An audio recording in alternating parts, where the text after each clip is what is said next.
听声音猜蛋仔各大主播，蛋仔主播挺多，但靠听声音就知道是谁。这的蛋仔从第1赛季就玩的骨灰级老玩家才能猜出来吧？我从蛋仔第7赛季入坑，不过我有信心啊，比第1赛季认识的人还要多。不信的小伙伴们可以来跟我比一比。我来。哎，这进来嘛，前面就站着3个蛋。总在电视端收看陌陌视频的小伙伴们，只要记得登录账号，点击追更的按钮，就能助力陌陌60万涨粉挑战了。也可以来手机端哔哩哔哩搜索墨渊哥哥，并点击关注。今年我们努力挑战80万粉，应小伙伴们的要求，cos女装给大家看。陌陌这次也是豁出去了。如果是电视端的小伙伴，只要长按遥控器中键就可以完成追更了。追更真的很重要。与此同时，我还会创作出更多的干货和有趣的内容，帮助兄弟们。再次感谢大家的支持。一个麻薯，一个秀儿，还有一个罗小 K 啊！播放音频，让我听听这谁的声音。变身甜美。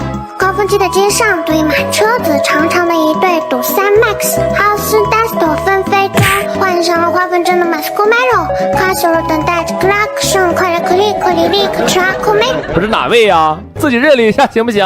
听着有点像胡小豆啊。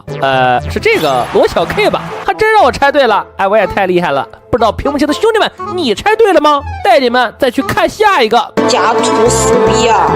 荒野求生，大家好，我是荒野求生麻薯蛋。我听到了什么？这不自己都说出来了吗？妥妥送分题呀！成功轻松。哎，我也太简单了吧！兄弟们，我们也画吧。这个兄弟们一出来，哎，也太魔性了吧！肯定是我的好朋友玉儿。哎，这玉儿够笨的，兄弟们来点真嘲讽一下他。哎，是辉哥，比玉儿还有辨识度，实在是魔性。下一个，请选择你们的 AI 山海经角色，然后在蟹堡王餐厅中躲藏起来。这我怎么有点不寒而栗呀？瓦卡真恐怖片是有一套的。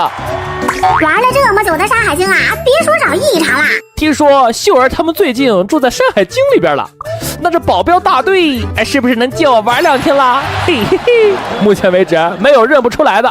我是反驳型人格，不对，我不是反驳型人格，不对，我就是反驳型人格，不对，我根本不是反驳型人格。左脑攻击右脑，反驳代替思考。提问各位小伙伴们，小紫到底是不是反驳型人格？请选择你们的 AI 山海经角色。行，这下确定了，浪哥呢他们住山海经了，那保镖队我来了。哟，哎，这不是咱们的好兄弟啊叫叫吗？啊，不过话说他都在这儿了，凭啥没我呀？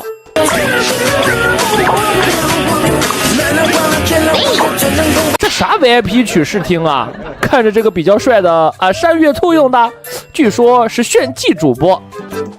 不是啊，兄弟们，啥玩意儿？今天打开爱比图鉴一看，竟然又出了奇资，全新爱比。那么最后一道题就交给兄弟们来拆吧。这要是都听不出来的话，把你从头到尾再看一遍我的视频。屏幕前的老铁们，你们觉得面面认出我了吗？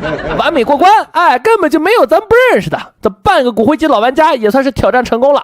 话说匿名建议墙在哪里啊？建议下次加上我。